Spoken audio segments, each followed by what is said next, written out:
Salut à tous, aujourd'hui l'épisode numéro 222 de l'After Zap Image. Suivez toute l'actualité du mercato, ça se passe sur OneFootball, les liens sont dans la description. Nous on va commencer donc avec Manchester United qui recherche toujours un nouveau défenseur central. Ils ont plusieurs noms, le mercato va bientôt se terminer, donc pour le moment Manchester recherche un défenseur. Ils ont plusieurs noms.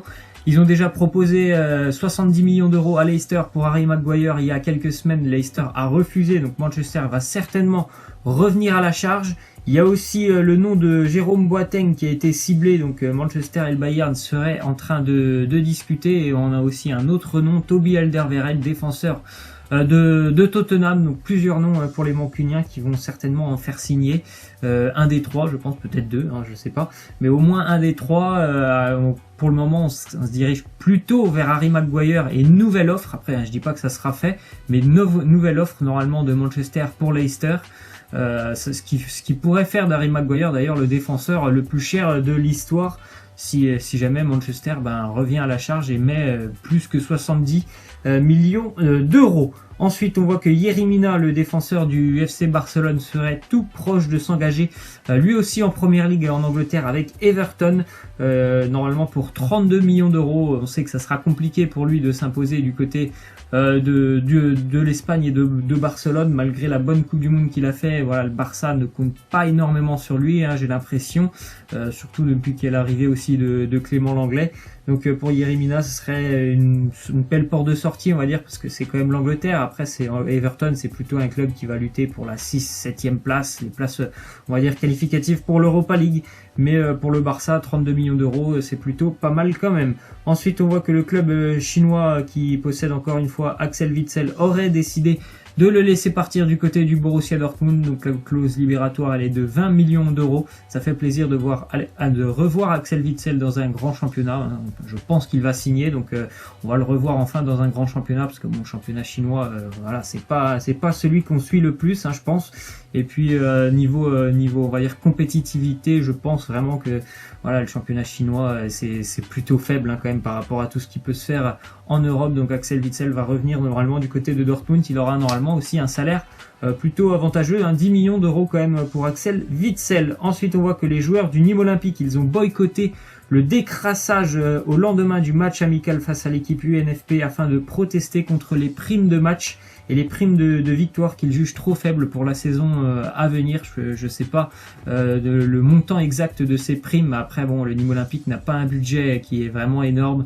Donc forcément les primes elles ne doivent pas être énormes, mais bon, les joueurs ils devraient aussi s'en rendre compte. Ils jouent à Nîmes, ils jouent pas au Real Madrid, donc forcément les primes elles doivent pas être vraiment très élevées. Ensuite, on voit que normalement Saint-Etienne aurait formulé une nouvelle offre de 7 millions d'euros à l'Olympique de Marseille pour tenter d'arracher les services de s'attacher les services de Rémi Cabella, qui lui a vraiment envie de revenir du côté de Saint-Etienne, où il a fait une belle saison l'année dernière, où il a eu beaucoup de temps de jeu, et en plus de ça il se sent très bien du côté de Saint-Etienne. Il a vraiment envie de revenir, donc normalement il y a un accord qui devrait arriver dans les prochains jours, et Rémi Cabella qui pourrait donc signer avec les Verts. Ensuite, on voit que le dossier Mario Balotelli à Marseille, il est vraiment au point mort. Donc l'attaquant italien devrait vraisemblablement continuer avec l'OGC Nice. Je pense qu'il y a certainement une grande part de responsabilité de son agent, Amino Raiola, qui a vraiment, je pense, posé problème dans le dossier entre Nice et Marseille. Donc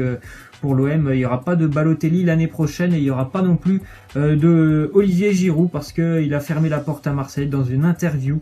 Il a dit tout simplement: dans un avenir proche, mon objectif n'est pas de revenir en France, je suis un joueur de Chelsea. Donc moi je m'y attendais un petit peu. Il l'avait déjà dit l'année dernière quand il était parti d'Arsenal, il n'avait pas pour ambition de revenir en France, et il a envie de continuer en Angleterre. Il se sent bien là-bas. Il y a un nouvel entraîneur, je sais pas s'il va lui faire confiance, Maurizio Sarri, mais lui en tout cas il a envie de se battre et de continuer à jouer avec les Blues de Chelsea. Ensuite, on voit le match amical pour l'OM. Samedi, Marseille s'est déplacé en Angleterre à Bournemouth, et l'OM a été corrigé 5-2 par cette équipe de Bournemouth. L'OM a même été mené 5-0. Ils ont marqué 2 fois dans les 30 dernières minutes, dans les 20 ou 20 dernières minutes, grâce à Valère Germain et Rémi Cabella, mais plutôt inquiétant quand même pour l'OM à moins de 5 jours maintenant de de la reprise de la Ligue 1 vendredi pour Marseille. C'était assez inquiétant défensivement, surtout pour l'OM. Il y avait quand même une belle équipe alignée par l'Olympique de Marseille. C'était pas une équipe B ou C, il y avait quand même une équipe avec pas mal de cadres. Et franchement, ça a été quand même plutôt inquiétant ce qu'on a vu défensivement.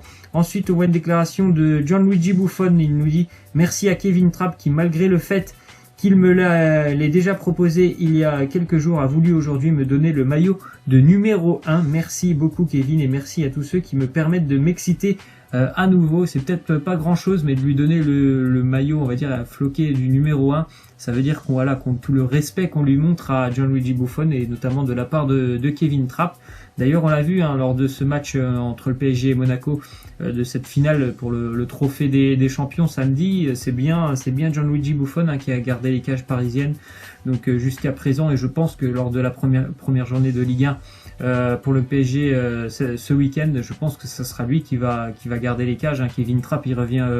Kevin Trapp, il n'a pas pu garder les cages ce week-end. Il a seulement volé lors des matchs de l'International Champions Cup. Et puis Alphonse Areola, je crois qu'il est revenu à l'entraînement seulement aujourd'hui. Donc Gianluigi Buffon, il aura quand même un rôle très important cette année du côté de Paris. Ensuite, on voit une petite image en 2015 entre Edinson Cavani qui demande le maillot de Benjamin Pavard qui disputait sa première année dans le football professionnel. 3 ans plus tard, ce dernier est champion du monde. Vous voyez le petit dialogue entre les deux. Benjamin Pavard, il a l'air même étonné qu'Edinson Cavani lui demande son maillot. Il lui dit « tu le veux ». Et ouais, c'est assez surprenant quand même, Edinson Cavani qui avait demandé le maillot de Benjamin Pavard. Ensuite, on voit que Kevin Malcuit, joueur du LOSC, qui devrait s'engager avec le Napoli dans les prochaines heures. Il est attendu donc aujourd'hui pour passer sa visite médicale du côté de Naples. Encore une perte quand même pour les Lillois. Je pense que c'est vraiment un joueur qui a beaucoup progressé du côté de Lille cette année, et puis même à Saint-Etienne lors de sa dernière année avec les Verts, il avait pas mal progressé. Donc c'est vraiment quand même une grosse perte, je trouve, pour le LOSC. Normalement, ça devrait se faire aujourd'hui, sa signature du côté du Napoli. Ensuite, on voit du côté du Real Madrid le retour à l'entraînement de Raphaël Varane, champion du monde il y a maintenant 3 semaines. Donc il devrait être présent le 15 août en Estonie pour la Super Coupe d'Europe entre le Real et l'Atlético Madrid. Voilà, il a une dizaine de jours pour bien se préparer. Bon, je pense qu'il sera pas revenu vraiment en grande forme pour le 15 août, mais normalement il devrait être dans le groupe du Real face à l'Atlético. Ensuite, on voit une déclaration de l'entraîneur du Real Madrid, Julen Lopetegui. Il nous dit: le président a déjà répondu, je n'ai pas grand chose à ajouter. Luka Modric est un joueur extraordinaire et nous l'attendons à bras ouverts. Luka est un joueur de Madrid et il le sera encore, je n'en ai aucun doute, c'est un joueur que j'adore et il le sait bien évidemment. Luka Modric est un élément indispensable du Real Madrid. Je pense que voilà, ils ont déjà perdu Cristiano Ronaldo. Si en plus de ça tu perds un joueur d'une importance comme celle de Luka Modric, ça peut être très compliqué. Voilà, je pense que le transfert à l'Inter, ça va être vraiment très très compliqué pour les Interistes de le faire signer, à moins qu'il y ait une offre tout simplement incroyable de la part de l'Inter. Sinon, je pense vraiment que Modric va rester du côté de Madrid. Ensuite, une déclaration de Josep Guardiola, il nous parle de Bielsa. Il nous dit: vous connaissez mon incroyable admiration pour Marcelo. En tant que personne, je suis certain qu'il va faire du bon travail du côté de Leeds. Oui, il a commencé son aventure avec Leeds en Championship. Marcelo Bielsa hier par une victoire 3-1 de ses hommes à Elland Road, donc à Leeds face à Stoke City. On a vu de belles choses en plus de la part de Leeds. Après, on va attendre encore les prochaines semaines. C'est un championnat très très compliqué, la deuxième division anglaise, avec 46 journées quand même. Donc voilà, ça va être compliqué. Mais on a vu quand même de belles choses du côté des joueurs de Marcelo Bielsa. Ensuite, du côté de l'AC Milan, Paolo Maldini, ancienne star et ancienne gloire du club, qui revient en tant que directeur stratégique du développement du domaine sportif. Il sera présenté soit aujourd'hui, soit demain du côté de Milan. Donc voilà, c'est une belle preuve, on va dire, d'amour entre lui et son club.